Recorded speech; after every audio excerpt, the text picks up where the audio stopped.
want to say no more, you've got to start with the small stuff. You've got to practice saying no to the things that are easier to say no to so you can build up the confidence to be able to say no to the bigger things. Now, often guilt comes into the picture when you're saying no to someone.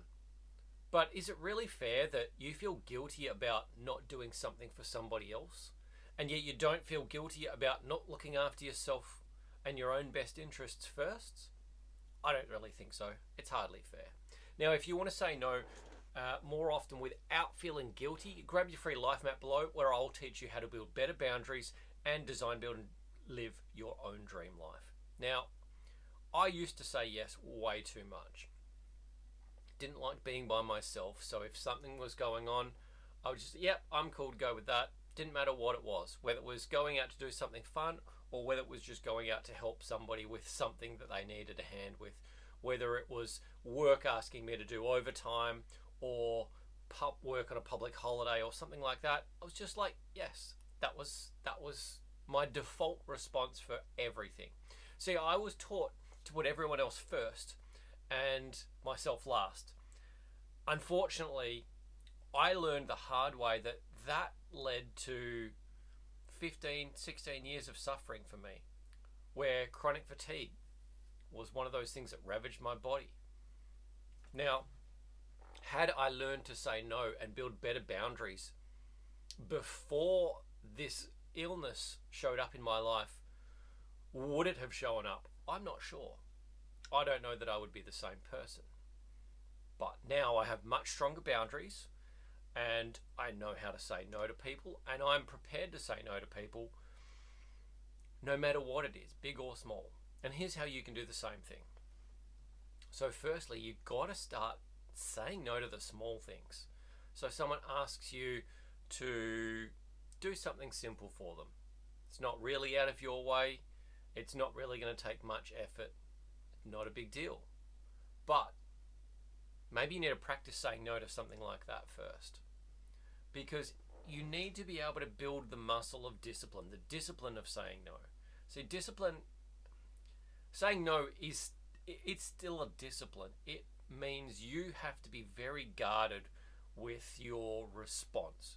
You have to take the time to deliberate, to make sure you're making a conscious decision at the time and not just reacting in habit.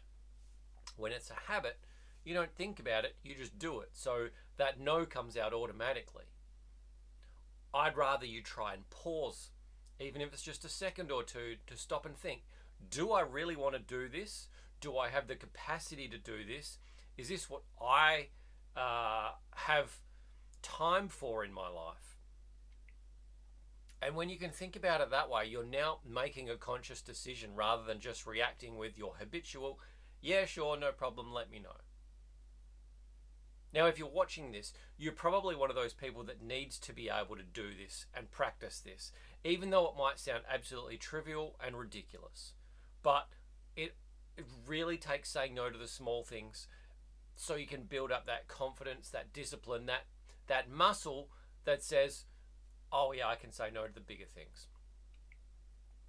So as we move on to number 2, that's where you're going to be gaining confidence. You will have said no to these smaller things a lot, and it might be weeks, it might be months, but you're in this inner fight where you are dealing with the feeling guilty about not helping that person with the thing, feeling guilty about not doing that thing for the other person. You might be feeling that and really uncertain about if this is the right thing for you to be doing. Is this me?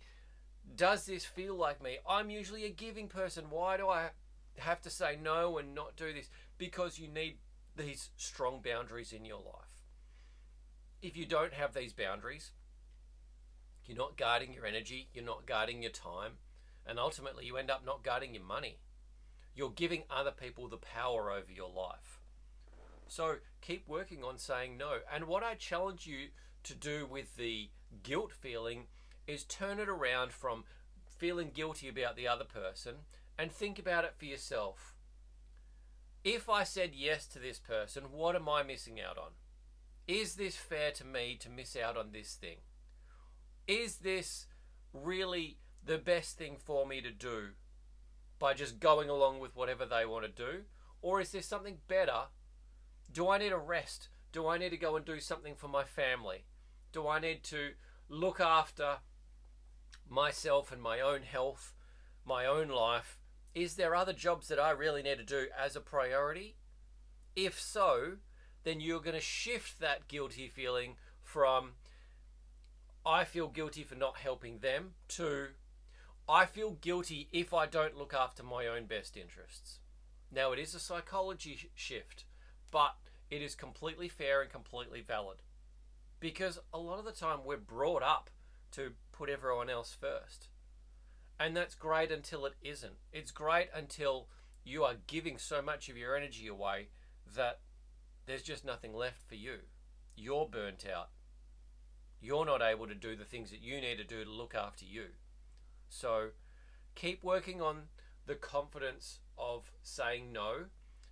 As you do that to the smaller things, you gain confidence to say no to the bigger things. But just remember that split second of let me think about it,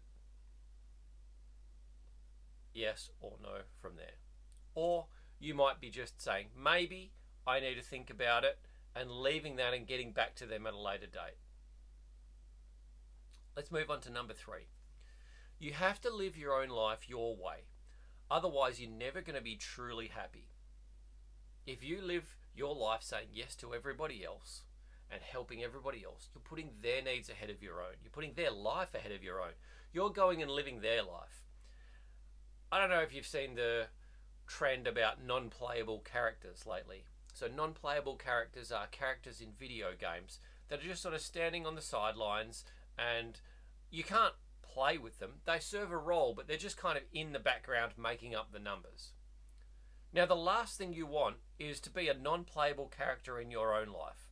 Just standing there watching everyone else live their own lives, where you're just quiet, observing.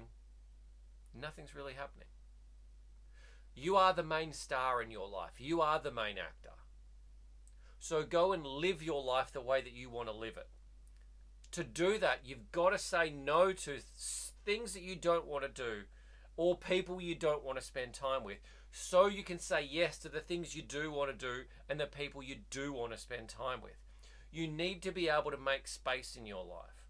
Right now, you've got this much space, but if you're giving away this much to other people when you say yes and you go and do their thing, then that's that size hole in your life that you could be doing the things that you really want to do.